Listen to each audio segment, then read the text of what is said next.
है आपका, आप देख रहे हैं JKLH प्राइम टाइम। मैं हूं आपके साथ सना वारिस। आज एक दुखद भरी खबर है जिस पर हम चर्चा करने के लिए मौजूद हैं। वहीं जो आतंकवाद की जननी है उसे एक बार फिर से, जो मुल्क आतंकवाद को बढ़ावा देता है उसे एक बार फिर से लताड़ा गया है। जी हां, बात पाकिस्तान की हो रही है और आज राजौरी में एक घटना घटित हुई है, जिस आतंकवादी घटना घटित हुई है जिसमें हमारे 5 जवानों ने शहादत पाई है और अभी भी सर्च ऑपरेशन जारी है, यानी इस अभियान को अभी कॉर्डन ऑफ नहीं किया गया है। तो भारत ने एक बार फिर से साफ कर दिया है कि आतंकवाद नहीं बर्दाश्त। हम जानते हैं कि SCO की बैठक 4 से 5 मई में चल रही है। गोवा में विदेश मंत्री ने इस बैठक के बाद करारा जवाब पाकिस्तान को दिया है। G20 बैठक के पहले आतंकवादियों की बौखलाहट देखने को मिली है और यहां पर यह भी जिक्र करना बहुत जरूरी है कि G20 बैठक ही नहीं, 22 से 24 मई की अगर हम बात करें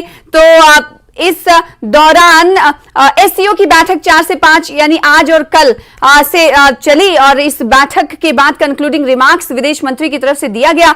वहीं इसके बाद अगर 22 से 24 मई की अगर हम बात करें तो G20 की बैठक होने वाली है और उससे पहले आतंकवादी जो हैं, दहशतगर्द जो हैं, वो बौखलाहट का शिकार हैं। इसीलिए राजौरी के कंडी में आतंकवादी घटना में 5 जवानों की शहादत हुई है और जो तस्वीरें आप टीवी स्क्रीन की देख पा रहे हैं, टीवी स्क्रीन पर देख पा रहे हैं, ये उस वक्त की तस्वीरें हैं जब भारी डिप्लॉयमेंट पूरे इलाके में रहा और अभी भी डिप्लॉयमेंट वहां पर देखा जा रहा है, क्योंकि पल पल की अपडेट न्यूज़ 18 JKLH की तरफ से लगातार दी गई। और दूसरी तरफ हम ये जानते हैं कि SCO की बैठक हिंदुस्तान में जारी रही। कंक्लूडिंग रिमार्क्स भी विदेश मंत्री का आ चुका है। बिलावल भुट्टो भी 12 साल बाद कोई पाकिस्तानी विदेश मंत्री भारत पहुंचा है। तो एक तरफ आतंकवादी घटना घटित हुई और दूसरी तरफ आतंकवाद को बढ़ावा देने वाला देश का अगर प्रतिनिधि हमारे देश में है तो ऐसे मौके पर करारा जवाब देना बहुत जरूरी होता है।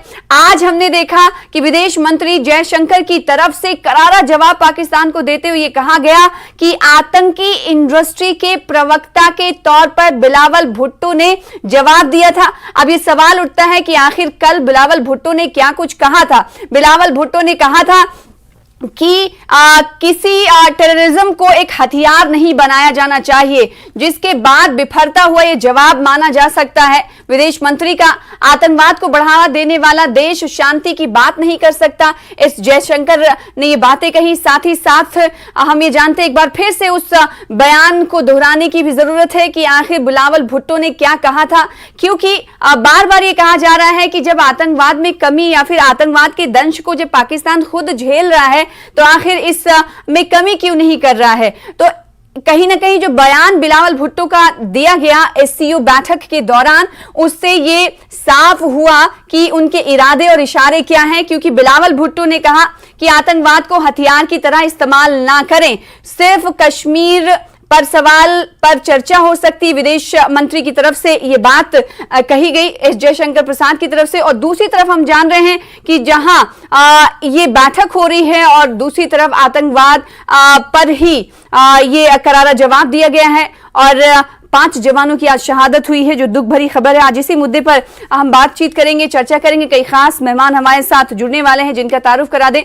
तो एक बार फिर से भारत ने साफ कर दिया है कि आतंकवाद बर्दाश्त नहीं है। सिर्फ एक मुद्दे पर पाकिस्तान के साथ चर्चा हो सकती है, वो है सिर्फ मुद्दा कश्मीर, और साथ ही साथ कई तरह के हमले भी विदेश मंत्री एस जयशंकर प्रसाद की तरफ से बिलावल भुट्टो पर हमले जारी रहे। इस बैठक के बाद हमने देखा, वो बयानात भी हम आपको सुनाएंगे कि उन्होंने जो अपने जरिए ये प्रतिक्रिया दी है। चलिए चर्चा की शुरुआत कर लेते हैं। हमारे साथ कई खास मेहमान जुड़े हुए हैं और ये तस्वीर जो टीवी स्क्रीन पर देख रहे हैं, ये तलाशी अभियान की तस्वीरें हैं, क्योंकि अभी सुरक्षा सिक्योरिटी अमले को कामयाबी नहीं मिली है, दहशतगर्दों को ढेर नहीं किया जा चुका है, इसलिए लगातार ये सर्च ऑपरेशन जारी। अभिजीत जसरोटिया स्पोक्सपर्सन भारतीय जनता पार्टी के हमें आपसे कुछ देर बाद ज्वाइन करेंगे और इसके अलावा अभिषेक जसरोटिया साहब दिख रहे हैं इस वक्त, आपका स्वागत करते हैं। और साथ ही साथ वरिंदर सिंह सोनू साहब आपसे कुछ देर बाद स्पोक्सपर्सन PDP हमारे दरमियान होंगे और डॉक्टर SP वैद फॉर्मर DGP भी हमारे साथ होंगे। इसके अलावा lieutenant general Rakesh Sharma Sharma, security expert हमारे बीच मौजूद हैं, आपका स्वागत करते हैं। इसके अलावा एक और खास मेहमान हमारे बीच मौजूद हैं, वेद महाजन, एक्स MLC हैं कांग्रेस के, आपका भी स्वागत करते हैं इस खास डिबेट का हिस्सा बनने के लिए। सबसे पहले मैं लेफ्टिनेंट जनरल राकेश शर्मा साहब आपके पास आना चाहूंगी। एक तरफ जहां SCO की बैठक चली 4 और 5 मई को, यानी आज तक ही जारी रही, और इसमें बिलावल भुट्टो ने जो बयान दिया उस पर करारा जवाब विदेश मंत्री का आया है। इस जवाब को किस तरह से देखा जाए? सबसे पहले प्रतिक्रिया तो मैं चाहूंगी कि आप इस पर दें। देखिए, मैं सबसे पहले तो ये कहना चाहूंगा कि जो आज 5 जवान शहीद हुए हैं राजौरी के इलाके में, ये बहुत दुखद घटना है और मैं उन सभी को श्रद्धांजलि अर्पित करता हूं। साथ साथ में मैं ये भी कहना चाहता हूं कि ये बहुत ही हैरानी, और मैं ये कहूंगा कि ये बहुत ही दर्द भरी चीज है कि ये एक के बाद में एक घटना हुई जा रही है, और घटना होती है। पहले आपने देखा था डांगरी में हुआ, 7 हमारे सिविलियन भाई शहीद हुए, उसके बाद में पुंछ में हुआ जो भट्टादूरिया में, वहां पर 5 जवान शहीद हुए, और आज 5 जवान जो है कांडी के इलाके में हुए। तो ये देखने में आया है हमारे लोग शहीद हो रहे हैं और जिन्होंने किया वो लोग पकड़े नहीं जा रहे हैं। ये बहुत बड़ी चिंताजनक बात है। हाँ। जो कि हमको इसके ऊपर में संज्ञान लेना पड़ेगा। दूसरी बात कि जो आपने मेरे से सवाल किया कि ये जो SCO मीटिंग चल रही है और आगे G20 आने वाली है जी, तो SCO की मीटिंग के बीच में जो बिलावल भुट्टो जी जो शिरकत उन्होंने की है, पाकिस्तान के ऊपर में कोई भरोसा नहीं किया जा सकता। पाकिस्तान एक खुराफाती देश है। हाँ। एक रोग स्टेट है, वो बोलता कुछ और है, करता कुछ और है, और पाकिस्तान को एक हमेशा मुंह तोड़ जवाब देने की जरूरत पड़ती है, क्योंकि वो एक टेढ़ी ही आवाज को सुनता है। तो इसीलिए मैं ये कहूंगा कि जो जयशंकर जी ने उनको जवाब दिया है, शायद बिलावल भुट्टो ने ये कहा कि आतंकवाद को हथियार मत इस्तेमाल करें। मैं तो ये कहूंगा कि जयशंकर जी ने उनको ये बोलना है और कहा है कि आतंकवाद का हथियार तो आप बना के कर रहे हो, हमारे तरफ में तो क्यों इशारा हो रहा है? आपने ही तो ये सब कुछ किया हुआ है। ये सारी जो जितनी भी चाल चल रहे हैं, ये इसलिए चाहते हैं कि G20 की जो मीटिंग है वो विफल हो जाए, यहां पर ना करें, क्योंकि जब एक बार G20 की मीटिंग यहां पर हो गई तो पाकिस्तान का वजूद जम्मू कश्मीर के ऊपर में कुछ भी नहीं रहेगा। ये सब तो इसीलिए घबराए। और दूसरी चीज ये है, कश्मीर के बीच में ऑल आउट के कारण सारे आतंकवादी जब भी कुछ करते हैं तो चाहे थोड़ी क्षति करते हैं, लेकिन बाकी मारे जाते हैं। कल भी हुआ, परसों भी हुआ। लेकिन चिंता तो ये है, जम्मू की रीजन के बीच में जो चल रहा है, ये कुछ ऐसा षड्यंत्र चल रहा है। पाकिस्तान की एक नई स्ट्रेटजी चल रहे हैं, वो एक कॉम्बिनेशन स्ट्रेटजी है। जब तक हम इसको बदली नहीं करेंगे, हम अपनी एक न्यू स्ट्रेटजी नहीं अपनाएंगे, तो मेरे ख्याल में हम एक रिएक्शन मोड में रहेंगे। हमें रिएक्शन मोड में नहीं रहना है, एक्शन मोड में उनको रिएक्ट कराना है। और मैं इसके बारे में पहले भी बोल चुका हूं, मैं हमारे ऑनरेबल LG साहब को भी कुछ सजेशंस दे चुका हूं। हाँ। मैं कहना चाहता हूं कि ऐसे ये रुकने वाला नहीं, अगर नहीं रोकेंगे तो शायद ये आग इतनी भटक जाए कि हम लोगों को बाद में कंट्रोल करना मुश्किल हो जाए। मौजूदा दौर में जो आतंकवादी घटनाएं घटित हो रही हैं, आपने राजौरी के डांगरी का जिक्र किया, वहां से शुरुआत हुई, अब उसके बाद भाटाधूरिया वाला केस देख लेते हैं हम, और इसके बाद आज की घटना देख लेते हैं, 5 जवानों की शहादत हुई है। तो क्या ये माना जाए जो हाल फिलहाल में घटनाएं, आतंकवादी घटनाएं घटित हो रही हैं, वो जो G20 की मीटिंग श्रीनगर में होने वाली है, इस वजह से आतंकवादी बौखलाहट का शिकार है, या फिर सरहद पार से जो आतंकवाद लगातार आतंकवाद की जननी पाकिस्तान रही है, उनकी तरफ से लगातार इस तरह की कोशिशें की जाती रही हैं, आप इसको एक अहम जुज मानते हैं? या फिर मौजूदा दौर में जो स्थिति है जम्मू कश्मीर में, जो पहले के मुकाबले अब जो डेवलपमेंट्स बढ़ रहे हैं, जो कोशिशें की जा रही हैं सरकार की तरफ से, इंतजामिया की तरफ से, उससे बौखलाहट का शिकार है? G20 अहम मुद्दा है क्या आतंकवादियों के सामने, ताकि G20 की मीटिंग को कहीं ना कहीं चोट पहुंचाया जा सके, इसलिए वो ऐसा कर रहे हैं? राकेश शर्मा साहब, देखिए, मेरे को रिप्लाई करना जी, आपको। हाँ, देखिए, G20 सिर्फ मुद्दा नहीं है। हाँ। G20 तो एक मुद्दा है, और ये जो जितनी भी पाकिस्तान की न्यू बॉर्न स्ट्रेटजी है, वो स्ट्रेटजी इसलिए है कि कश्मीर में वो हताश हुए हैं, हमें बहुत सफलता मिली है, तो आर्क ऑफ इंसर्जेंसी को उन्होंने बढ़ाया है, वो पुराने इलाकों में वहां पर दर्ज करना चाहते हैं। और सबसे बड़ी चीज तो ये है, हमें ये हताशा मिल रही है कि पुंछ राजौरी के इलाके के बीच में ऐसी घटनाएं घटने के बाद में भाग जाना, इसका मतलब उनको कहीं ना कहीं लोकल सपोर्ट जरूर है। हमने अपने लोगों का क्या बोलते हैं, शायद वो जो बोलते हैं ना, दिल जीतना, winning the hearts and mind, कहीं पर कुछ छूट गया हुआ है। मैं वहां पर नौकरी कर चुका हूं, मैं राजौरी के बीच में ये भाटा दूरियां इस इलाकों के बीच में जब मैं मेजर था तब कर चुका हूं। उस टाइम पे हमें कुछ होना होता था, पहले घटना की आवाज हमें खबर मिल जाती थी। ये बड़ा चंबा है। मैंने अपने कई आदमियों को, क्योंकि मैं प्रेसिडेंट हूं Jammu Kashmir ex serviceman league का, मेरे पास में कम से कम 20% मेरे मुसलमान भाई जो है राजौरी और पुंछ के इलाके के हैं। हाँ। उनको पूछा तुम्हें खबर कैसे नहीं मिली, वो बोलते लोगों को खबर है लेकिन बता नहीं रहे।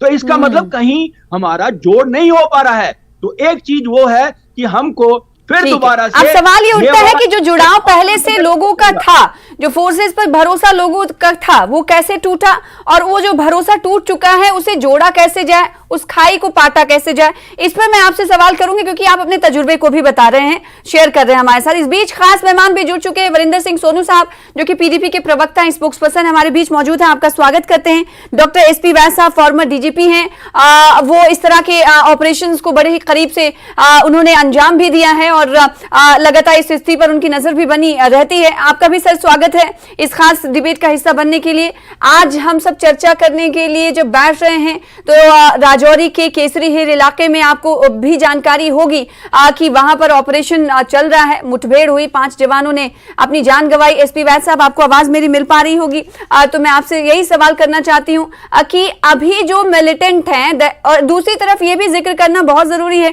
कि एससीओ की मीटिंग अभी खत्म हुई है और G20 की मीटिंग आने वाली है, तो कहीं ना कहीं तनाजुर में भी देखा जा रहा है, आतंकवादी जो घटनाएं घटित हो रही हैं, एक चुनौती बन रही है फौज के सामने, जम्मू कश्मीर पुलिस के सामने, कि आखिर इस मीटिंग को कैसे दुरुस्त तरीके से कराया जाए, और उससे पहले कि ये घटनाएं कहीं ना कहीं चुनौतियां और बढ़ा रही हैं। एसपी वैद साहब,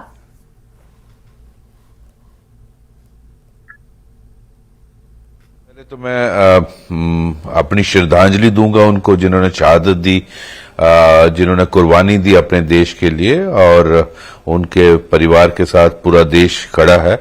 दूसरा, जहां तक एससीओ की मीटिंग आज का अभी कंक्लूड हुई, और जो G20 की मीटिंग होनी है वो बिल्कुल होगी। उसमें कोई अगर इस गलत फहमी में है कि अगर आप इंसिडेंट कुछ करेंगे और मीटिंग नहीं होगी, वो इस ख्याल में ना रहें।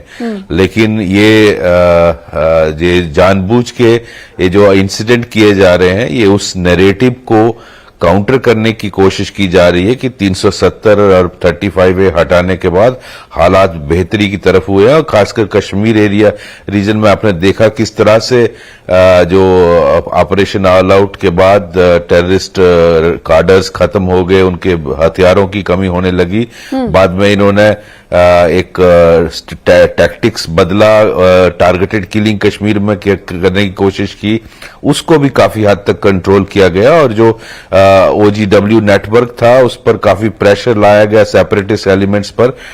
NIA और सेंट्रल एजेंसीज और JNK पुलिस और आर्मी और सभी ने मिलकर उनको अच्छी तरह से काफी दबोचा है। लेकिन पिछले 2 साल से अगर आप देखें घटनाएं, तो ये जम्मू रीजन पर फोकस की जा रही है, क्योंकि यहाँ स्पार्सली जो डिप्लॉयमेंट है बहुत कम है, और खासकर पूरे जम्मू रीजन और राजौरी पुंछ को खासकर टारगेट किया जा रहा है। और 4-5 घटनाएं ऐसी हुई हैं पिछले 2 साल में जिसमें काफी नुकसान भी हुआ है। तो लेकिन मैं समझता हूं हमें अपनी स्ट्रेटेजी को थिंक करना चाहिए और देखना चाहिए कि कहां से टेररिस्ट अंदर आने में कामयाब हो रहे हैं और उस एरिया को किस तरह से प्लग किया जाए। आप जानते हैं कि ये जैसे जनरल राकेश शर्मा जी कह रहे थे, उस एरिया को काफी हिली एरिया है,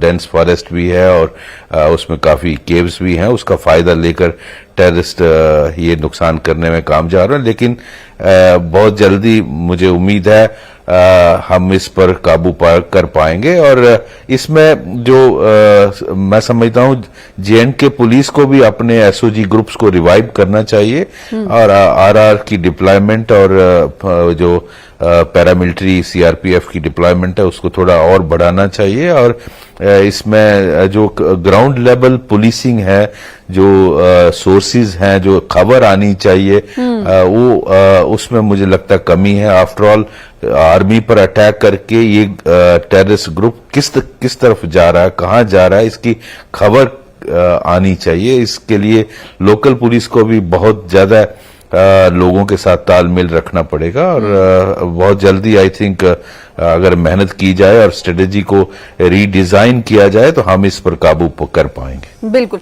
क्योंकि कई बार ये बात कही जाती है कि लोकल्स को ऑन बोर्ड लिया जाए। कई विपक्षी पार्टियां हैं जो इस हवाले से सवाल खड़े भी करती हैं कि आखिर वो जो भरोसा था वो भरोसा आखिर लोगों का क्यों कम हो रहा है।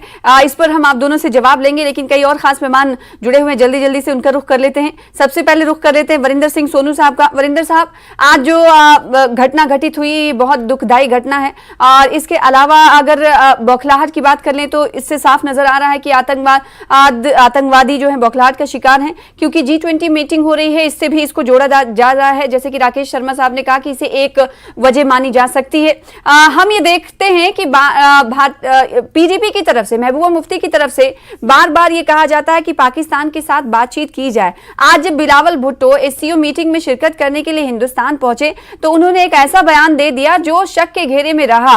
उन्होंने कहा कि आतंकवाद को एक हथियार के तौर पर नहीं लेना चाहिए, नहीं जोड़ना चाहिए, उस तरह से नहीं देखना चाहिए, जिस पर एस जयशंकर ने करारा जवाब दिया है। उन्होंने प्रवक्ता तक, आतंकवाद की इंडस्ट्री के प्रवक्ता तक पाकिस्तान के बिलावल विदेश मंत्री या पाकिस्तान को ये करार दिया है।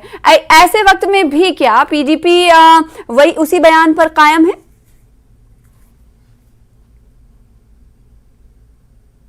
वरिंदर साहब। सन्ना जी, सबसे पहले तो मैं जो आज रजौरी में आतंकी घटना हुई है जिसमें हमारे, मैं कह रहा हूं सबसे पहले तो मेरी आवाज आ रही है? जी आ रही है जी।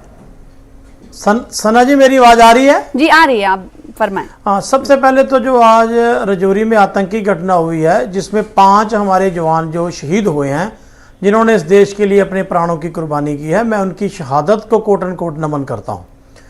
और आज इस दुख की घड़ी में हम उनके परिवार के साथ, क्योंकि वो हमारे सैनिक थे, उनके साथ खड़े हैं। लेकिन आज बहुत दुखद है। मैं समझता हूं कि रजौरी पुंछ पिछले आप इसी महीने में अगर हम देख लें, पिछले 15 दिन में ये दूसरा आतंकी हमला है पिछले 1 महीने में। जिस पहले हमले में हमारे 4 जवान शहीद हो गए थे, आज हमारे 5 जवान शहीद हो गए। तो आज मैं अभी सुन रहा था, अभी लेफ्टिनेंट जनरल शर्मा साहब जो कह रहे थे, आज आप मुझे बताइए, जैसे उन्होंने कहा कि लोकल सपोर्ट नहीं है या लोकल इनपुट नहीं मिल रही, तो आज बताइए कि आज हमने करना क्या है। एक बड़ी क्लियर सी बात है कि जो जम्मू कश्मीर के आज हालात हैं वो 90 के दहाके में पहुंच चुके हैं, क्योंकि रजौरी पुंछ और जम्मू सूबा जो था मिलिटेंसी से मुक्त था। ये बड़ा पीसफुल इलाका था, रजौरी पुंछ के लोग भी बड़े पीसफुल थे। और यहां पर आप देखिए कि पिछले 2-3 सालों से जिस तरीके से रजौरी में, चाहे वो अल्फा गेट में हो, डांगरी में हो, जैसे जैसे आपने देखा, चाहे वो बीजी का अटैक हो, तो जिस तरीके से आज आतंकवाद जो है रजौरी पुंछ में पनप रहा है, जहां आतंकवाद मैं कहता हूं कि रजौरी पुंछ में इतनी घटना हो रही है, तो ये चिंता का विषय है। इस पर सियासत कोई नहीं, ये चिंता का विषय है। और दूसरी बात जो आपने अभी की कि पाकिस्तान के साथ बात, भी पाकिस्तान के साथ बात वाजपेयी साहब ने भी की थी। वाजपेयी साहब भारतीय जनता पार्टी के लीडर थे, वो देश के प्रधानमंत्री थे, उन्होंने भी की थी। आज भी एक डीजीएमओ लेवल पर जो बॉर्डर पर सीज फायर है, सरकार की मर्जी से वहां बातचीत हो रही है। तो बातचीत तो हमेशा सरकारें करती हैं, लेकिन हम ये कहना चाहते हैं कि जिस तरीके से आज हमारी जो जवानों की शहादत हो रही है, तो हम तो ये पूछना, जैसे एसपी वैद साहब ने अभी कहा, जैसे लेफ्टिनेंट जनरल साहब ने अभी कहा, भी हम ये पूछना चाहते हैं कि जो इलाका पीसफुल था वहां मिलिटेंसी कैसे पनप रही है। आप तो सरकार ये कहती थी, मैं कहता हूं कि अगर वाकया में जैसे शर्मा साहब कह रहे हैं कि लोकल लोगों की इन्वॉल्वमेंट में प्रॉब्लम है, तो भाई फिर सरकार को सोचना चाहिए गलती कहां है, कौन सी पॉलिसी हमारी गलत है, हम क्या गलत कर रहे हैं कि ये वही इलाका है जहां पर सुई भी नहीं गिरती थी नीचे। 1 महीने के अंदर अंदर, 1 महीना भी क्या, पिछले 10 दिन में देख लीजिए हम कितने जवानों को और खोएंगे। कितनी खून की नदियां जम्मू कश्मीर में और बहेंगी। ठीक है, तो कितने मेरे देश के जवान जो है देश के लिए शहीद होते जा रहे हैं, पीडीपी का ये कहना है। अभिजीत जसोटिया साहब, वेद महाजन साहब, आपका रुख करूंगी माफी के साथ हमारे साथ, क्योंकि एससीओ मीटिंग आज कंक्लूड हो चुकी है। विदेश मंत्री एस जयशंकर का अभी बयान, कंक्लूडिंग रिमार्क्स भी सामने आ चुका है। नीरज जो इस एससीओ मीटिंग को कवर कर रहे थे, उनसे हम समझने की कोशिश करते हैं कि शुरू से लेकर आखिर तक इस मीटिंग की, एससीओ बैठक की क्या कुछ खास बातें रही। नीरज, बताइएगा जरा तफसील के साथ। एससीओ की बात करें तो जिन आने वाले दिनों में दो राष्ट्रों को पूर्णकालिक सदस्य का दर्जा देना, उस पर बातचीत हुई। ईरान और बेलारूस को सदस्य का दर्जा दिया जाएगा। इसके लिए जो 4 राष्ट्र है जिनको डायलॉग पार्टनर का दर्जा दिया जाएगा, उस पर तमाम राष्ट्रों के साथ बातचीत हुई, तमाम सदस्य देशों के विदेश मंत्रियों से बातचीत हुई। इसके अलावा 2 महत्वपूर्ण मसले, प्रधानमंत्री नरेंद्र मोदी और भारत की पहल पर यह तय हुआ कि स्टार्टअप्स को लेकर एक स्पेशल वर्किंग ग्रुप एससीओ के अंदर गठन होगा, और इसके अलावा ट्रेडिशनल मेडिसिन की बात होती है, उस पर एक एक्सपर्ट वर्किंग ग्रुप का गठन होगा। भारत की तरफ से एससीओ को एक कंट्रीब्यूशन के तौर पर इसे कह सकते हैं। तो ये तो हुई एससीओ की बात, लेकिन भारत पाकिस्तान के मसले पर जिस तरह से बिलावल भुट्टो ने G20 का जिक्र किया, हालांकि उन्होंने विदेश मंत्री एस जयशंकर की तारीफ की एससीओ के अध्यक्ष के तौर पे जो यहां बैठक हुई थी विदेश मंत्रियों की, लेकिन कश्मीर और आतंकवाद के मसले पर भारतीय विदेश मंत्री एस जयशंकर ने खूब लताड़ा पाकिस्तान को, और यहां तक कहा न्यूज 18 इंडिया के सवाल पे जब बिलावल भुट्टो ने कहा कि आखिर श्रीनगर में क्यों बैठक हो रही है, ये आने वाले दिनों में पाकिस्तान इसका जवाब भारत को देगा। तो भारतीय विदेश मंत्री की तरफ से साफ साफ कहा गया कि कश्मीर भारत का अभिन्न अंग है, श्रीनगर से पाकिस्तान का कोई लेना देना नहीं है, और पाकिस्तान से कश्मीर के मसले पर एक ही अहम सवाल पे बातचीत होगी कि आखिर पाकिस्तान कब पीओके, जो कि अवैध कब्जे वाला कश्मीर है पाकिस्तान के हाथ में, उससे खाली करेगा। तो भारतीय विदेश मंत्री एस जयशंकर की तरफ से लताड़ा गया पाकिस्तान को, और विभिन्न देशों के विदेश मंत्रियों के साथ द्विपक्षीय बातचीत हुई, रूस, चीन और बाकी सदस्य देशों के विदेश मंत्रियों के साथ बातचीत हुई। लेकिन भारत पाकिस्तान के रिश्तों के संदर्भ में कह सकते हैं कि एससीओ के बहाने गोवा में भारत पाकिस्तान के विदेश मंत्री का जो दौरा हुआ, इसमें डेडलॉक टूट सकता था भारत और पाकिस्तान के बीच में, उसमें कामयाबी दोनों देशों को नहीं मिली है। भारत बार बार कहता है कि टेरर और टॉक साथ साथ नहीं चल सकते, और इसीलिए जब तक आतंकवाद पर पाकिस्तान लगाम नहीं लगाता है, तब तक किसी तरह की बातचीत या किसी तरह की भारत पाकिस्तान के बीच कोई सामान्य संबंध की बहाली बहुत ही मुश्किल होगी। जी, जाहिर सी बात है, तो बहाली मुश्किल नहीं हो सकती है अगर पाकिस्तान की तरफ से जो अपना रवैया है उसको अगर तब्दील नहीं किया जाता, बदला नहीं जाता। एससीओ की एक मीटिंग बैठक हुई, और उस बैठक के प्रोग्राम के अंदर मौजूद है नीरज कुमार, जो कि हमारे संवाददाता हैं। बहुत शुक्रिया नीरज, खास बातें, बड़ी बातें बताने के लिए कि बैठक में क्या कुछ खास बातें रही और किन किन देशों के साथ किस किस मुद्दे पर चर्चा हुई, और क्या कुछ कंक्लूजन निकला है, क्या कुछ आउटकम इससे निकला है, देशों के बीच की आगे की राह कैसे होने वाली है, अवसर कैसे प्राप्त होंगे। बहुत शुक्रिया नीरज हमारे साथ जुड़ने के लिए। फिर से चर्चा की तरफ आते हैं, खास मेहमान हमारे साथ जुड़े हुए डीजीपी एसपी वैद साहब इस वक्त हमारे साथ नहीं है, उनसे भी हम जुड़ने की कोशिश करेंगे। रुख कर लेते हैं, एक्स एमएलसी कांग्रेस का वेद महाजन साहब हमारे साथ मौजूद है। वेद साहब, आपसे प्रतिक्रिया लेना चाहेंगे, माफी के साथ देरी से आ रही हूं आपके पास।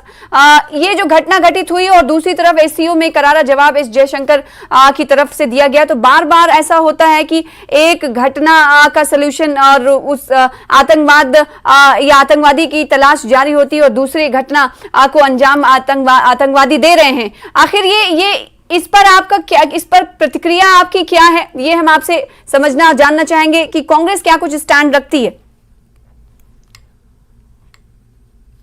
मेरी आवाज आ रही है आपको? जी आ रही है। हेलो जी आ रही है, आप बोल सकते हैं। हेलो वैद साहब बोल सकते हैं, आपकी आवाज आ रही है।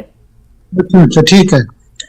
देखिए ऐसा है कि सबसे पहले तो मैं जो 5 हमारे जवान शहीद हुए हैं उनके दुख की इस घड़ी में हम उनके साथ हैं, उनके परिवार के साथ हैं। और दूसरी बात यह है कि जब तक हम ये भारत सरकार का जो डबल रवैया है, हाँ, जब तक उसके ऊपर वो सही निर्णय नहीं लेंगे तब तक ये ऐसा चलेगा। जबकि हम सब जानते हैं कि पाकिस्तान आतंकवादी देश है, दुर्घटनाएं करता है, हमारे ऊपर ये करता है। तो फिर क्या बात है कि 12 साल के बाद आपने उनके विदेश मंत्री जो है वो भारत में आते हैं, वो किस लिए भाई? क्यों आप बुलाते हैं उनको? जबकि जब क्रिकेट की बात आती है तो हम उस पर बैन लगाते हैं। ये डबल स्टैंडर्ड क्यों? ये ऐसा नहीं होना चाहिए जी। इसी वजह से पाकिस्तान भी समझता है इन सब बातों को। और देखिए, जहां तक रजौरी और मेंढर की बात है, पुलवामा अटैक हुआ, ठीक है, उसके बाद अभी तक हमारे ऊपर कोई रिपोर्ट हमारे सामने नहीं आई, लोगों के पास नहीं अभी तक कोई रिपोर्ट गई। और उसका आपने देखा कि सत्यपाल मलिक साहब ने जो इंटरव्यू दिया उस पे उसने कैसे बताया कि हमारी सिक्योरिटी का लैब्स है। ठीक है, तो कांग्रेस उसी अपने पुराने स्टैंड पर कायम है कि जो जानकारी है या विस्तृत रिपोर्ट है वो उन्हें नहीं दी गई, और डबल स्टैंडर्ड आप इसे केंद्र सरकार का करार दे रहे हैं। भारतीय जनता पार्टी का प्रतिक्रिया इस पर आनी बहुत जरूरी है। छोटे से ब्रेक के लिए रुकेंगे। अभिजीत साहब, आपके पास लौटूंगी, छोटा सा ब्रेक कमर्शियल लेना है, मजबूरी है। छोटे से ब्रेक के बाद जल्द लौटेंगे।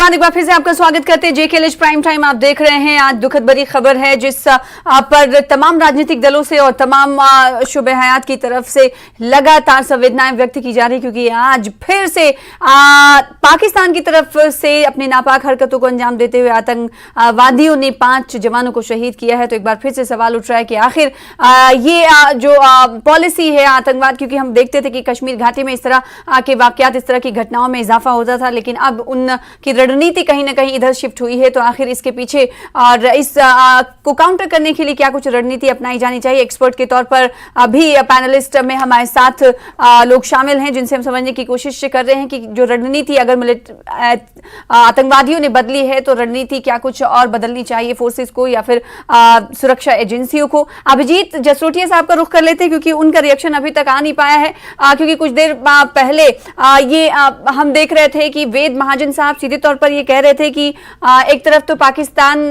के हवाले से केंद्र सरकार कड़ा रुख रखती है और दूसरी तरफ उनके विदेश मंत्री को भारत बुलाती है, तो ये तो डबल स्टैंडर्ड हुआ। अगर जवाब देना है आतंकवाद के मुद्दे पर पाकिस्तान को तो जवाब आप दीजिए, एक रुख होकर दीजिए, ये डबल स्टैंडर्ड क्यों? अभिजीत देखिए, सबसे पहले तो मैं आज जिन 5 जवानों ने हमारे लिए शहादत दी है अपने, उनके लिए श्रद्धा सुमन अपने अर्पित करता हूं। और आज पूरे का पूरा 148 करोड़ का हिंदुस्तान सब उनके साथ खड़ा है, उनके परिवार के साथ खड़ा है। और मैं समझ सकता हूं कि क्या दुख और पीड़ा ये इस डिबेट से या हमारे बातों से नहीं जाएगी, और वो दुख और पीड़ा सिर्फ उनके परिवार ही अनुभव कर सकते हैं जिनके साथ ये घटना घटी है। और सबसे बड़ी बात ये आती है कि अगर आज जब मैं ये बात कर रहा हूं तो मैं ये बात बड़ी जिम्मेदारी से कहना चाहता हूं कि एक चीज को हमें थोड़े समझने की जरूरत है, कम से कम इस पे सियासत ना करें हम सबके सब लोग। और उन पॉलिटिकल पार्टीज को जिनके भी आप प्रवक्ता यहाँ पर आए हुए हैं डिबेट के अंदर, कि मैं सभी के लीडर्स देख रहा था, इनके किसी भी एक लीडर के किसी एक ट्वीट पे पाकिस्तान का नाम कहीं नहीं आया। और इनके अभी जो दूसरे प्रवक्ता बोल रहे हैं पीडीपी वाले, इनका एक प्रवक्ता मेरे साथ पिछले डिबेट में था, वो कहता है अभी भी पॉलिटिकल प्रॉब्लम है। ये जिसको पाकिस्तान को नाम लेने से भी ये लोग थर थर कांपते हैं, ऐसे लोगों से आप और क्या एक्सपेक्ट करेंगे? हमें ये चीज समझना चाहिए कि जिस तरह से कश्मीर के हालात नियर अबाउट अब ठीक हो चुके हैं, आज पाकिस्तान ने अपने मोडस ऑफ ऑपरेंडी चेंज कर दिया। वहां से वो लोग अब रजौरी पुंछ की बेल्ट की तरफ आए हैं, जो सिर्फ 2 और 3 किलोमीटर का डिस्टेंस के ऊपर बॉर्डर है। यहां से ये लोग वारदात करके और फिर गुफाओं से और आगे पीछे से वापस निकल जाते हैं, लेकिन फिर भी हमारे जो जवान है इनको जवाब देने में कामयाब होते हैं। लेकिन अपनी प्राणों की आहुति भी किन लोगों के लिए देते हैं? ऐसे लोगों के लिए देते हैं जो लोगों के यहां से एक ट्वीट तक नहीं निकलता पाकिस्तान के अगेंस्ट, और इसके ऊपर भी आज सियासत करेंगे ये लोग भी। ये बड़ा दुर्भाग्य है इस देश का। और कांग्रेस की बात करें तो ये वही जमात है जिनके जगदीश टाइटलर जैसे, सलमान खुर्शीद जैसे नेता पाकिस्तान के आगे गुहार लगाते थे 2014 के बाद, हमें भारतीय जनता पार्टी से बचाएं। तो ऐसी पार्टी से आप और क्या उम्मीद रख सकते हैं?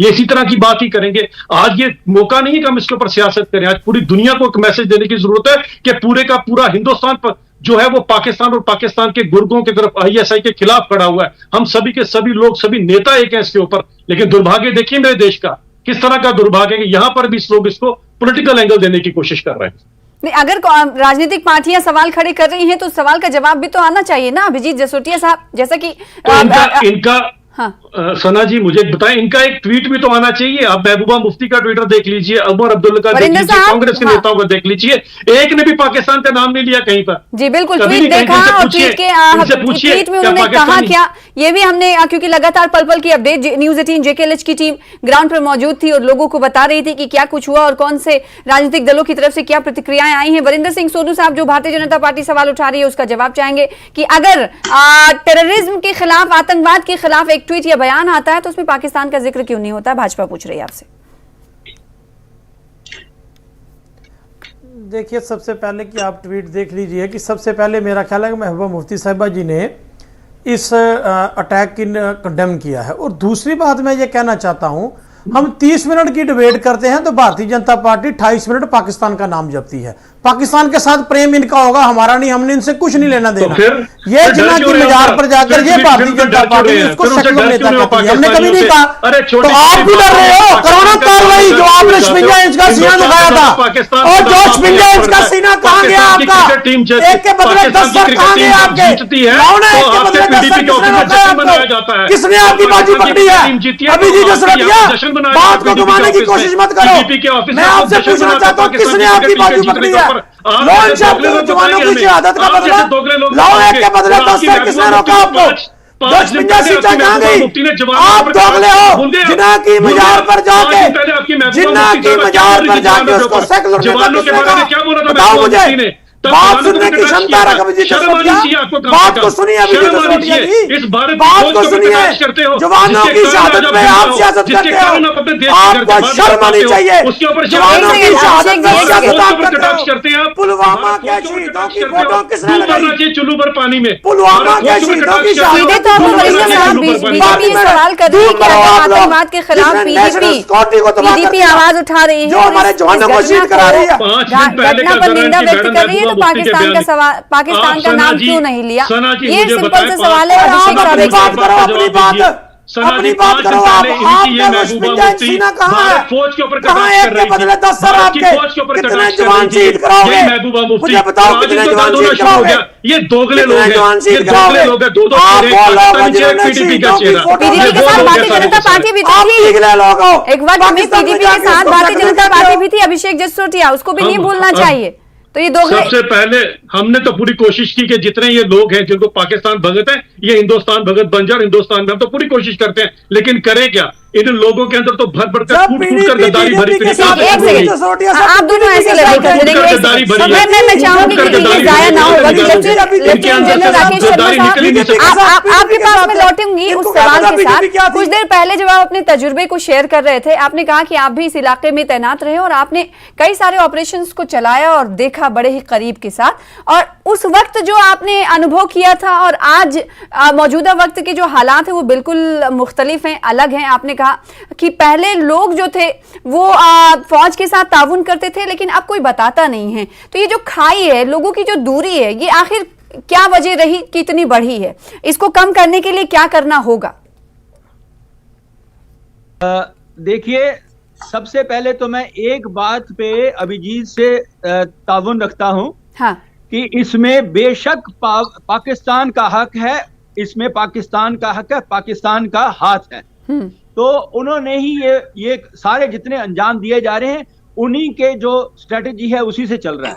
दूसरी चीज जो आपने मेरे से सवाल पूछे हैं, ये बताइए कि क्या करना चाहिए।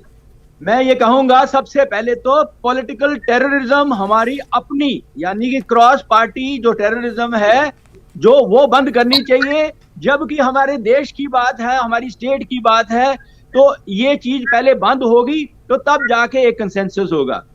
मैं किसी का साथ नहीं दे रहा। दूसरी बात यह है कि हमारे जो वैम मेजर्स हैं, जो मैं पहले देखता था, विनिंग हार्ट्स एंड माइंड के जो मेजर्स थे, जो पहले होते थे ग्राउंड लेवल पे, एक यूनिट लेवल पे, एक पुलिस लेवल के ऊपर में, उनके हर त्योहार में वो लोग हमारे पास में आते थे और बड़े छोटी छोटी इमदादें दी जाती थी। किसी का घर गिर गया तो हम आर्मी की तरफ से उनको मदद करते थे, पुलिस की तरफ से मदद होती थी। मतलब हमारा उनके तरफ में एक, मैं बोलता हूँ, हमारा नजरिया अलग था। तो वो विनिंग हार्ट्स एंड माइंड उस टाइम वो हमारे साथ में थे। वो डरते जरूर थे कि टेररिस्ट से डरते जरूर थे, क्योंकि मैं बलनोई के इलाके में, मेंढर के इलाके में बीजी के इलाके में रह चुका हूं, मैं तैनात रह चुका हूं, मैं बताया आपको मैंने। तो वो वाला जो समय था कि वो उनसे डरते थे तो उनसे भी मरते थे, लेकिन हमें फिर भी बता दिया करते थे, कहीं कहीं से हमको खबर मिल जाती थी। तो ये दूसरा मेजर जो आपने मुझे पूछा कि वह मेजर्स को हमको स्ट्रॉन्ग करना पड़ेगा। सद्भावना के जो सिविक एक्शन आपने एक बात कही यहाँ पर कि वो डरते थे इसलिए हमें बता देते थे चुपके से भी, तो एक तरह से कहा जाए कि ग्रामीण जो हैं, लोकल जो हैं, उनकी तरफ दो तरफ से दुविधा है कि अगर वो बताते हैं, इसकी जानकारी अगर उन्हें मिल जाती तो मारे जाएंगे, नहीं बताते हैं तो भी उन्हें अगर जानकारी होती है तो उसको निकालने के लिए भी फौज के सामने चैलेंजेस हैं। इस दुविधा में क्या ये माना जाए कि लोकल्स हैं वहां के? देखिए, मैंने आपको बोला कि वो डरते भी थे और बताते भी थे। तो कुछ लोग डरते थे, नहीं बताते थे। कुछ लोग जो इतने हमारे साथ ताउन में हो जाते थे कि हमने उनके लिए इतना कुछ किया, वो हमें चुपके से बता देते थे। तो उस टाइम पे ये नहीं है कि वो डरता था फिर भी बताता था, वो नहीं, डर के कोई बताता नहीं था। तो वो ये इस बात को हम दूर करें। दूसरी चीज मैं आपको ये कहना चाहता हूं, एक वैम मेजर्स के अलावा हम लोगों को वहां पर जो है इंटेलिजेंस गैदरिंग बहुत स्ट्रांग करनी पड़ेगी। उसके बीच में हमें एक्स सर्विसमैन को एम्प्लॉय करना पड़ेगा, लगाना पड़ेगा, क्योंकि एक्स सर्विसमैन की बात लोग सुनते हैं। और मैं बोल रहा हूं आपको कि मेरे हजारों लोग वहां पर पुंछ राजौरी में मुस्लिम भाई हैं और वो पक्के देशभक्त हैं, उनको इस्तेमाल करना पड़ेगा। उसके लिए भी मैंने एक बताया था, मैं यहां पर नहीं बोलना चाहता हूं। चौथी बात मैं आपको ये बताना चाहता हूं कि जो वहां पर एक वॉइड हुआ है, जो अभी ये कंडी बुद्धल का इलाका जो है, वहां पर पहले राष्ट्रीय राइफल की एक सेक्टर हुआ करता था, मतलब ब्रिगेड जितनी फोर्स होती थी। ये पूरा इलाका जो जितना माहौल वगैरह का था, तो यहाँ एक वॉइड हुआ है। तो उस वॉइड के, क्योंकि हम फ्रंट टीयर होती थी, सेकंड टीयर होती थी, उसके बीच में हम लोगों से हमको खबर मिलती थी और हमारे पास में तो एक वॉइड हुआ है। उस वॉइड को दूर करने के लिए हमें एडिशनल फोर्सेस अगर डालनी है, राष्ट्रीय राइफल को नहीं अगर डालना है, तो जो सीआरपीएफ वगैरह है, उनका असली रोल ये नहीं है। उनका काम है लॉ एंड ऑर्डर वगैरह, दूसरा पुलिसिंग का, वो उनको टाइम लगेगा। तो जो भी है कुछ करना है, अभी करना है, हमको एडिशनल फोर्सेस जरूर डालने पड़ेंगे, नहीं तो ये सिचुएशन आउट ऑफ कंट्रोल हो जाएगी। जी, तो एडिशनल फोर्सेस की डिप्लॉयमेंट अभी करनी होगी, नहीं तो सिचुएशन बद से बदतर हो सकती है। सिक्योरिटी एक्सपर्ट के तौर पर राकेश शर्मा साहब का ये कहना है। कई मशवरे उन्होंने दिए हैं कि आखिर कैसे जो वॉइड है, जो खला पैदा हुआ है, उसे कैसे दूर करना है। सर, मैं आपका जवाब लूंगी, आपसे कई और सवाल करने, क्योंकि आप बहुत अच्छे मशवरे दे रहे हैं। मैं लूंगी आपसे, लेकिन एक्चुअली क्या है कि छोटे से ब्रेक के लिए रुकना है। मैं लौटूंगी आपके पास राकेश जी, छोटे से ब्रेक लेंगे, ब्रेक के बाद जल्द लौटेंगे।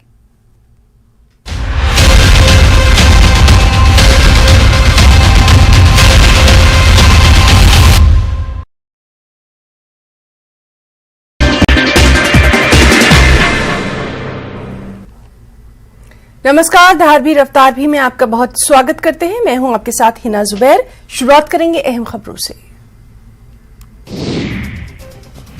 अनंतनाग जिले के बिजबिहाड़ा में आतंकवादियों ने सुरक्षा बलों पर किया हमला। इस हमले में एसपीओ मोहम्मद रमजान मामूली रूप से घायल। पूरे इलाके में सर्च ऑपरेशन जारी।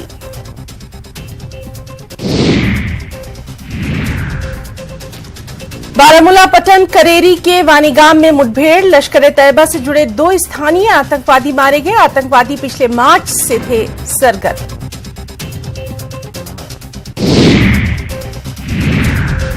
कुपवाड़ा जिले के मिजहल सेक्टर में घुसपैठ की कोशिश के दौरान 2 घुसपैठियों को मार गिराया गया। एसएसपी कुपवाड़ा युगल मिन्हास सेना के ब्रिगेडियर बिंदु नेगी के साथ मिजहल में एक प्रेस कॉन्फ्रेंस के दौरान मीडिया से बात करते हुए ये बात बताई। घुसपैठियों के पास से भारी मात्रा में हथियार और गोला बारूद बरामद।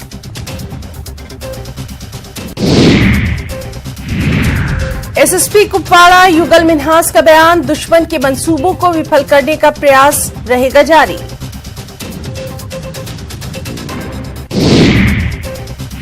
एनकाउंटर को लेकर सेना की प्रेस कॉन्फ्रेंस। मिशन एनकाउंटर को लेकर दी जानकारी। 24 घंटे में 4 दहशतगर्द ढेर।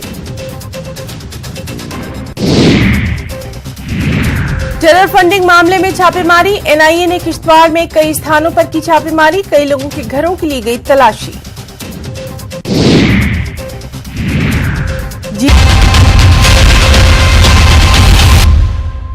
ब्रेक के बाद एक बार फिर से आपका स्वागत करते हैं जेके लिस्ट प्राइम टाइम आप देख रहे हैं। आप बिना वक्त गवाए गेस्ट का रुख कर लेते हैं। हमारे साथ खास पैनल मौजूद है क्योंकि आज आतंकवादी घटना घटित हुई है एक ऐसे मौके पर जब एससीओ की बैठक जारी रही और दूसरी तरफ G20 की तैयारियों में मसरूफ है जम्मू कश्मीर, खासकर घाटी, कश्मीर घाटी। और उससे पहले हम देख रहे हैं कि आतंकवाद में इजाफा होते हुए आज की घटना कंडी में घटित हुई है जिसमें 5 जवानों की शहादत हुई है। रुख कर लेते हैं वेद साहब का जो कि कांग्रेस के प्रवक्ता है। वेद साहब, आपने भाजपा से सवाल किया था जिसका जवाब ये आया कि आखिर सुरक्षा एजेंसियों और फौज से कब तक ये लोग उन पर सवाल खड़े करते रहेंगे, यानी कांग्रेस कब तक ये सबूत मांगती रहेगी कि सुरक्षा जो फौज जो है उन्होंने कोई ऐसी कार्रवाई की थी जिसको आप लोग मान नहीं रहे हैं। तो वही बात जो आपने पहले पूछा था वही बात एक बार फिर से भाजपा कह रही है कि आखिर इनको फौज पर यकीन क्यों नहीं। बात यह है कि बीजेपी जो है अब हमें इनसे राष्ट्रभक्ति का वो पाठ नहीं है ये पढ़ा सकते हमें। सर थोड़ा सा पीछे होकर आप अपनी बात कहेंगे तो आपका चेहरा भी नजर आएगा। हाँ जी। तो दूसरी बात यह है कि कितने राष्ट्रभक्त हैं, 47 से पहले पूरे हिंदुस्तान के लोगों ने इनको देखा है जी। तो इसलिए ऐसी बात करना ये मेरे ख्याल में अच्छी बात नहीं है। दूसरी बात यह है कि जब भी आतंकवादी घटनाएं होती हैं ये बड़े बड़े लंबे भाषण देते हैं, मिनिस्टर लोग भी बड़े बड़े लंबे भाषण देते हैं, लेकिन अंत में रिजल्ट क्या आता है? रिजल्ट ये है कि पुलवामा के बाद आज तक रिपोर्ट नहीं आई, जबकि मुझे जवाब दे दीजिएगा इसका। सना जी, गवर्नर साहब ने ये बात कह दी कि सिक्योरिटी लैप्स हुआ, हमें प्लेन नहीं दिए गए, लेकिन मुझे बताइए उसके बाद भी हमने क्या सीखा? ये बाद में बड़े बड़े लंबे भाषण देते हैं। मुझे बताइए कि अभी ये जो वहां पे बीडीसी बनाने की बात इन्होंने की थी, चलो कुछ बीडीसी बनाई भी, लेकिन अभी तक उनको हथियार नहीं दिए गए, तो कैसे सिस्टम चलेगा? ठीक है बात ही क्योंकि उस वक्त हम देख रहे थे कि जम्मू संभाग के जो तमाम लीडर थे, खासकर अगर जम्मू कश्मीर के भारतीय जनता पार्टी के अध्यक्ष की बात कर ले रविंदर जी की, उन्होंने सीधे तौर पर कहा था कि ट्रेन किया जा रहा है। कविंदर गुप्ता की तरफ से भी ये बयानात सामने आए थे। निर्मल सिंह साहब ने भी, जो कि कई बार हमारे साथ डिबेट का हिस्सा रहे, उन्होंने भी अभिजीत जसरोटिया साहब कहा था कि जो VDCs को हथियार देने की बात है वो हमारे लिस्ट में है। और ये उस वक्त की बात है जब डांगरी में घटना घटित हुई थी, तो उस वक्त ट्रेनिंग की बात एक बार हुई थी कि उन्हें हथियार ज्यादा मात्रा में दी जाएगी, लेकिन अभी कांग्रेस ये कह रही है कि जमीनी सूरत हाल तो बिल्कुल अलग है। लच्छेदार भाषण भाजपा देती है लेकिन जमीन पर काम करती नहीं है। VDCs को हथियार तो दिए नहीं। अभिषेक जसरोटिया, देखिए सबसे पहली बात कि कांग्रेस, वेद साहब मैं लौटूंगी। सबसे पहली बात ये आती है कि कांग्रेस जो है वो जन्मदाता है जम्मू कश्मीर के प्रॉब्लम की। आपको पता है कि सन 87 से पहले का जम्मू कश्मीर एकदम शांत कश्मीर था, सब कुछ यहाँ पर शांति थी। 87 में इसी कांग्रेस ने यहाँ पर नेशनल कॉन्फ्रेंस से मिलकर रिगिंग की थी, उसके बाद ही यहाँ पर बंदूक दाखिल हुई, वरना 40 साल से 47 के बाद तो पाकिस्तान हमेशा फिराक में रहा कि मैं जम्मू कश्मीर के अंदर किसी तरह संक्षेप कर सकूं, लेकिन मौका नहीं मिला। जब इन्होंने जमहूरियत का गला यहाँ पर दबाया और रातों रात जीतों को हरा दिया, हरायों को जिता दिया MUF को, तो इन्हीं के किया हुआ ये कारनामा कि अभी तक 30-40 साल से आप कहीं जहां पर ये सिलसिला अभी तक चला आ रहा है। और कम से कम ये कांग्रेस की जमात ये बात ना करे। PFI को सपोर्ट करने वाले ये लोग, वो PFI जो ISIS के साथ लिंक्स है, जिनके अलकायदा के साथ लिंक है, इनडायरेक्टली टेररिज्म को सपोर्ट करने वाले ये लोग, ये हमें पाठ पढ़ाएंगे देशभक्ति का, ये हमें बताएंगे किस तरह से टेररिज्म रुकेगा। तो आपको ये होना चाहिए, देश ने आज तक जितना टेररिज्म सहा है सिर्फ इनकी वजह से सहा है। अगर सही मौके पर इन्होंने इसका जवाब दिया होता तो आज ये टेररिज्म नहीं होता। मौजूदा दौर में जो सवाल खड़े कर रही है कांग्रेस, आपने कहा कि जननी है तमाम तरह के तमाम मसलों की, ठीक है, लेकिन अभी जो सवाल वो खड़े कर रहे हैं कि VDCs को हथियार देने की बात कही गई थी लेकिन नहीं दी। ये तो दिए जाएंगे हथियार, और हथियार ऐसे लोगों को हथियार दिए जा रहे हैं और ट्रेनिंग भी दी जाएगी, जरूर दी जाएगी। लेकिन मुझे बताएं कि भारत फौज की बात में जो अपनी भारत की फौज से ये सबूत मांगते हैं कि बालाकोट हुआ कि नहीं हुआ, उड़ी हुआ कि नहीं हुआ, ये तो अपनी फौज से सबूत मांगते हैं। तो ऐसे लोगों से आप क्या और तवक्को रख सकते हैं? PDP भी आपसे कुछ देर पहले पूछ रही थी कि आखिर इस तरह के हमले बार बार घटित हो रहे हैं, इसका सोल्यूशन क्या है और ऐसे हमले क्यों हो रहे हैं, इसका काट क्या कर रही है, क्या ढूंढ रही है सरकार? इसका सबसे बड़ा कारण सना जी क्या है? पाकिस्तान तो एक बहुत बड़ा नासुर है, कुछ काली भेड़े यहाँ पर भी बैठी हैं। यहाँ पर जिस पार्टी की आप बात करके, इनके ऐसे ऐसे नेता थे जो अबू दुर्जाना जैसे टेररिस्टों की, पुलवामा की बच्चों की जबरन निकाह करा रहे थे। इनके जब पिछले 2019 के इलेक्शन हुए उस समय 2019 में इलेक्शन हो रहे थे तो एक टेररिस्ट इनकी पार्टी की जो अभी एक्स सीएम है उसको जिताने के लिए इनको लाया गया था, लेकिन वो जीत फिर भी नहीं पाए। टेररिस्टों को गेज करते थे, सीटें जीतने के लिए टेररिस्टों को गेज करते थे, फिर भी हार गए। टेररिस्टों को जिताने के लिए फिर भी हार गए। ये टेररिस्टों को सपोर्ट करने वाले लोग ये हमसे पूछेंगे होना चाहिए, इनको पूछना चाहिए, आईना देखिए जरा अपना क्या हो सकते हैं।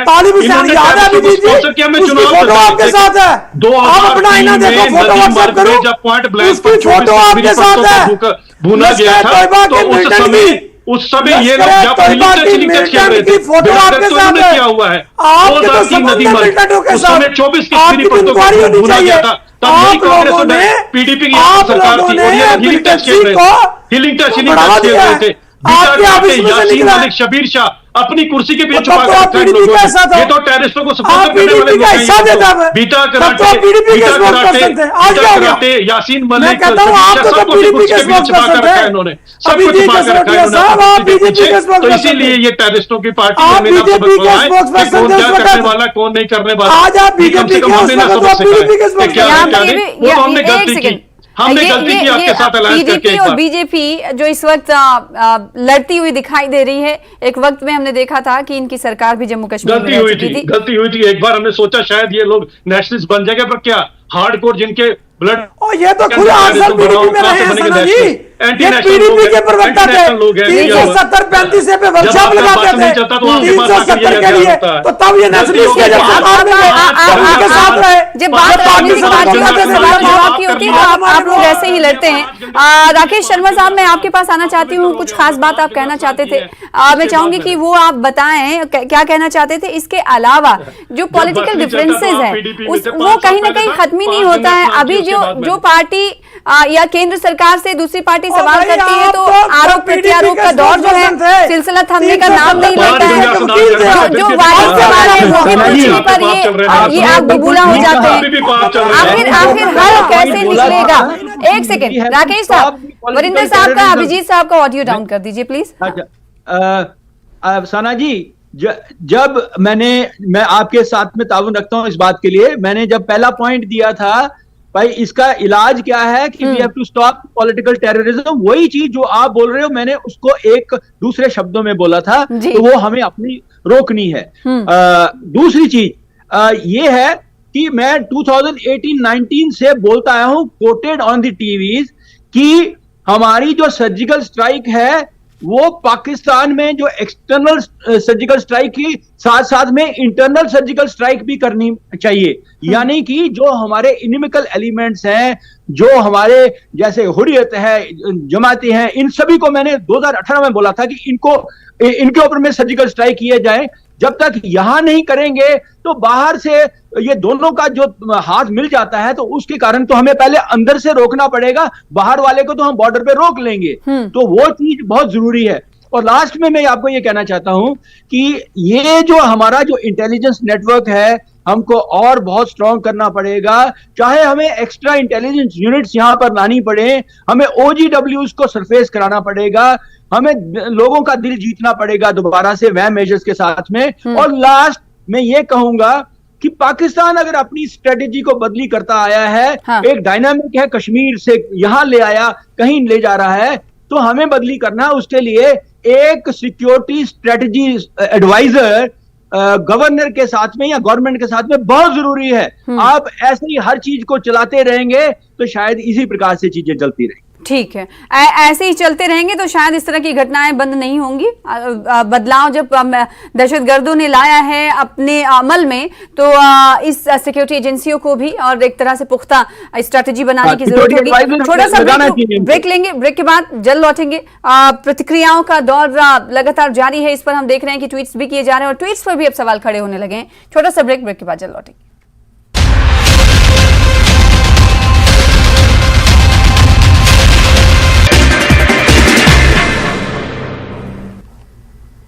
नमस्कार, धारवी रफ्तार भी में आपका बहुत स्वागत करते हैं। मैं हूं आपके साथ हिना जुबैर। शुरुआत करेंगे अहम खबरों से।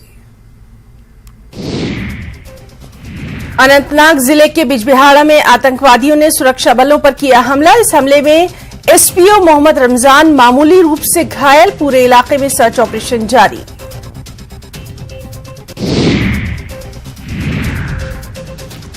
बारामूला पटन करेरी के वानीगाम में मुठभेड़, लश्कर तैयबा से जुड़े 2 स्थानीय आतंकवादी मारे गए। आतंकवादी पिछले मार्च से थे सरगर्म।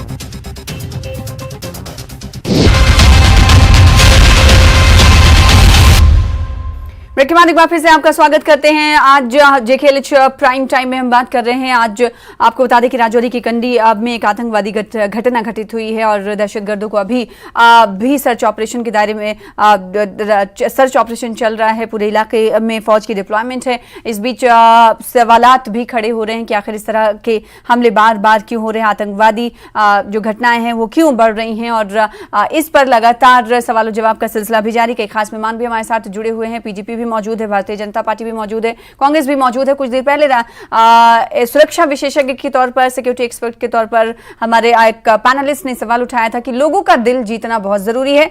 अभिजीत साहब, इस पर भारतीय जनता पार्टी क्या राय रखती है? क्योंकि बार बार ये कहा जाता है कि जिनके साथ आपको रहना है और जिनके साथ यूटी को चलाना है, उनके दिल को जीतना बहुत जरूरी है। अभी राकेश शर्मा साहब ही कहकर गए हैं। इस पर भारतीय जनता पार्टी क्या राय रखती है? देखिए, मुझे इसमें ये कहना है कि देखिए, जो हिंदुस्तान में रहता है और हिंदुस्तान में जिसके हृदय में हिंदुस्तान बसता है, उसका दिल जीतने की जरूरत है। उसका दिल, दिमाग, सब कुछ जो है वो इसी हिंदुस्तान के साथ है। रही बात, यहाँ पर हमें ये चीज समझना पड़े कि ये जो टेररिज्म है, ये बॉर्डर पार का टेररिज्म है। जहां पर जब आता है तो उसके बाद कहीं ना कहीं एक आधी काली भीड़ तो हर जगह पर होती है, वो कोई काली भीड़ उनकी मदद कर देती है। उसी काली भीड़ को लोकेट करने की जरूरत है। और जो पॉलिटिकल टेररिज्म वाले लोग हैं, उनको भी लोकेट करने की जरूरत है। किनकी कैसी मंशा रही आज तक, किस तरह से इनडायरेक्टली टेररिज्म को स्पॉन्सर करते रहे। जब पावर में थे तब बोलते थे कि आर्मी के पास आप दूध टॉफी लेने जाते हो। अब 5 दिन पहले ही आर्मी के ऊपर कटाक्ष कर दिया इन लोगों ने। ये भारत की फौज है जो दुनिया की सबसे डिसिप्लिन फौज है, उसके ऊपर जब ये लोग कटाक्ष करते हैं तो दुर्भाग्य है इस देश का। इन्हीं लोगों की खातिर आज भी 5 जवान शहीद हो गए, लेकिन अभी भी इनके आंख से एक भी आंसू नहीं छलका उन फौजियों के लिए। आज भी इसको पॉलिटिकल प्रॉब्लम बताएंगे, आज भी पाकिस्तान का नाम लेने से परहेज करेंगे। ये दुख है इस देश को। ठीक है, तो भारतीय जनता पार्टी को ये कंसर्न रेज करना है और वो कर रही है कि आखिर पाकिस्तान का नाम इस पर क्यों नहीं लिया। वेद महाजन साहब, आपकी प्रतिक्रिया क्या है? लोगों का जो भरोसा है, जो वॉइड है, एक खला है, उसे कैसे पाटा जाए? क्योंकि रक्षा विशेषज्ञ के तौर पर, एक्सपर्ट के तौर पर अभी राकेश शर्मा साहब थे, उन्होंने इस बात की तरफ एक बार फिर से तवज्जो मबजूल कराई है। आपको इस पर प्रतिक्रिया क्या है आपकी? सना जी, बात ये है कि जो जसरोटिया साहब ने कहा है, अब मुझे ये बताइए कि जब भी कोई सवाल पूछता तो ये उसको देशद्रोही बोलते हैं। ये कहते हैं कि ये देशद्रोही, जो भी अब जगदीश टाइटलर, ये सलमान खुर्शीद, आप ही पाकिस्तान के गुहार लगा रहे थे। राष्ट्रभक्ति का पाठ हमने तो इसलिए ये सोचते हैं कि जो इनसे सवाल पूछता है वो देशद्रोही है। दूसरी बात ये है कि देखिए, ये बड़ा सीरियस मसला है। इससे सबसे पहले तो हमें जो सिक्योरिटी ग्रिड है उसको हमें मजबूत करने की जरूरत है, बहुत ज्यादा मजबूत करने की जरूरत है। ठीक है। और जब दूसरी तरफ ये देखिए कि हम बड़े लंबे लंबे बयान देते हैं कि हम इस तहस नहस कर देंगे, ये कर देंगे, वो कर देंगे, लेकिन होता तो कुछ नहीं, बड़े लंबे लंबे बयान। और जम्मू कश्मीर में हालात क्या करें? आप अपनी फौज से सबूत मांगना शुरू हो जाते हैं, क्या करें तब?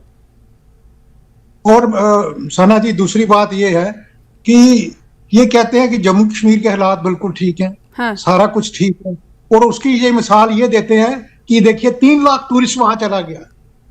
देखो, ये समझने की बात है। हाँ। 3 लाख 1.25 करोड़ टूरिस्ट को टच नहीं करते वो। उसका कारण ये है कि वो समझते हैं कि अगर टूरिस्ट को टच करेंगे तो ये लोकल लोग भी उनके खिलाफ हो जाएंगे। वो ये बात समझ लें। ठीक है। और ये उसको दूसरी, तो कांग्रेस का ये कहना है कि जो बातें हैं उस पर कहीं ना कहीं अमल नहीं किया जा रहा। वरिंदर सिंह सोनी साहब, आपका लास्ट कमेंट चाहूंगी। जो कहते हैं कि इलाज कैसे होगा, और इलाज की तरफ कहीं ना कहीं इशारा आपकी पार्टी की तरफ से भी आता रहा है कि ऑन बोर्ड पीपल्स को लेना होगा, लोगों को लेना होगा। अभी सिक्योरिटी एक्सपर्ट भी यही बात कहकर गए हैं। इस पर आपकी क्या प्रतिक्रिया?